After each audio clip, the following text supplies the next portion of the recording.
Hey, I'm starting to get some stuff together for another survival course I'm taking with Cody Lundin and the Aboriginal Living Skills School. I got the gear list he sent me. It's 5 pages. The last page is more like where to meet, where to park, stuff like that, which I know from the last course I took with him. And even though it's 5 pages, which makes you think there's a lot of stuff to take, a lot of this list is what not to bring, right? And it doesn't really go into specifics on what you should or shouldn't have. I mean, for instance, he's talking about the torso, t-shirt, long sleeve shirt, sweater or light jacket. And it goes into make sure you pack at least a few torso layers made of wool, polypropylene, or some other proven synthetic material. Keep in mind that synthetic fibers melt when accidentally exposed to fire, which is always a fun thing to do. Cotton, when it's wet, whisks body heat away from you 24 times faster than when it's dry, and it's a real drag to dry out. Please do not have purely cotton clothing for the last 3 days, which makes me wonder what's going to happen on these last 3 days. And when he talks about legs, long underwear, shorts, pants, stuff, I mean, it doesn't say bring this or bring that. You leave it up to you, because as most of you know your body on what you need and what you don't. It's like, keep in mind, key clothing features. Your clothing needs to keep you warm, cool, out of the sun, away from bugs, be quick drying, durable, and non-restrictive. Alright, so, I mean, there's a bunch of just like hints and stuff in there. Now, one of the things that I've actually talked to him and his assistant Mark about, they don't tell you exactly where you're going and what the climate's going to be like. So you can't do a lot of research to know what it's going to be like when you get there. It's going to be an alien environment. I know it's going to be in Arizona. We got a long drive from his place to get to where we start a long all-day cross-country hike to get to the base camp. So still don't know what the climate's going to be. I don't even know what elevation it's going to be. So it's hard to prepare for that. And so a lot of this is going to be on the fly and see how good it is. This is a primitive living skills course. So it's going to be very basic stuff. I'm assuming we're going to make a lot of the stuff that we need when we're there, or just living off the land. You know. So even though it's hints, and this is 5 pages, like I said, a lot of it is what not to bring. Like, what not to bring: contraband, cell phones, pagers, Walkmans, iPods, toilet paper, matches, GPS, wristwatches, or any other gadgets, electronic or otherwise.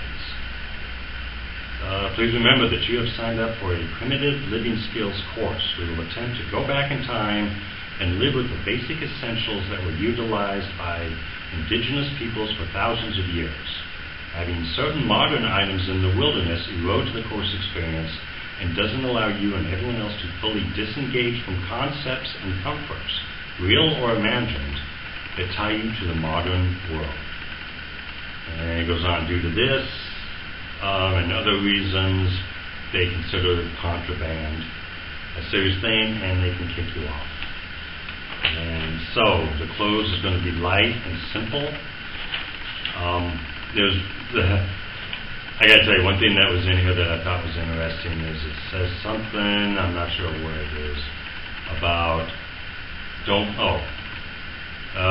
pack clothes that have multiple uses. Get your needs met, but travel light, and please don't pack clean clothes for each day of the course. Now, I don't know exactly why he put that in there, but I know the last course I took last August, it was a different course than this, but it was still a tough one. There was a guy there that brought this entire backpack, and he had enough clothes for clean clothes every day that we're out there. So let me go over some of the stuff here based on this, based on what I already know, based on other courses that I had with him. This is what's coming. 2 wool blankets. So let me just And the reason for that is he always talks about what's going on in the last 3 days. I don't know what that's going to be, but here's attention. The 2 wool blankets will be the only bedding allowed for the last 3 days. So choose thicker, Dutch military, surplus style, blah, blah, blah. Don't bring grandma's prized Afghan. And if you bring a sleeping bag, you're not going to be able to use it. Also, if you are a ground dweller and you like sleeping pads, can't use them. So, again, if you're going to just go camping for like 9 days, and you know where you're going, what resources are there, that might be different. But here, a lot of it's up in the air. So, 2 wool blankets. My little sandal, water shoes, waterproof, I guess, quick drying. 2 55-gallon drum liners. Now, the reason for that is we're going to be at the tail end of the monsoon season in Arizona. I've been in monsoons in Arizona, and the sky opens up and just dumps swimming pools worth of water on top of you. And the reason for the 55-gallon drum liners is when you get to the raincoat poncho area, which I know is in here someplace. Bear with me. Rain poncho or raincoat, 2 large capacity heavy-duty garbage bags. The garbage bags will be your only raincoat for the last 3 days, so choose them with care. So, in lieu of bringing a poncho or raincoat, 55-gallon drum liners. My neck knife. This one is a Mora stainless steel. The way he talks about the rain and the monsoons, and I know what the monsoons are like there, I decided to take a stainless steel blade instead of the carbon. Hopefully won't get as much rust. 2 canteens. One has a strap, so when we go on day hikes or leave the base camp or something, I can take this thing, throw it over my shoulder, and go. This canteen, my eating bowl, cup, whatever, and I've got a spoon back here. So I got those. I got sandals and a knife. A couple bandanas, big wrap, some work gloves. Arizona, a lot of prickly things and sticks and stuff.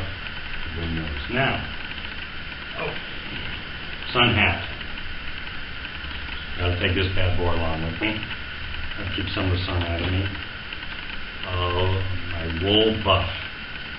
Now, this isn't going to be so much to keep the sun off, but I'm hoping it won't be that cold at night, although it's supposed to, in some parts there, and depending on what the elevation is, you can get down in the 30s, maybe 40s. So, I'm sleeping at night. I've got an extra little thing I can throw over, keep the top of my head warm. I can use this in conjunction, wrap that up with it. So this is more for warming at night if needed, and keep the bugs from buzzing in my ear and stuff. It's like fingernails on a chalkboard, that sound. Now, for clothing, can't take purely cotton stuff, so I'm going to have to go to my nylon stuff. Take one of these. I'm not sure if I want to go with blue or green or teal or whatever color you want to call that. So one of these is going to go. Nylon pants. These have the legs that zipper off. I need to do the shorts thing. A couple torso layers here. Thin, long-sleeved, tank top style. This is good if you do a lot of backpacking, put an extra layer just here if you don't want to get your arms covered. And a really light fleece, long sleeve, semi-zippered up thing, and the backpack to carry it all in. So, that's going to be it. What I'm going to do is lay this out, spin you guys around, show you all, and you can can see what I'm taking. Okay, here it is, laid out.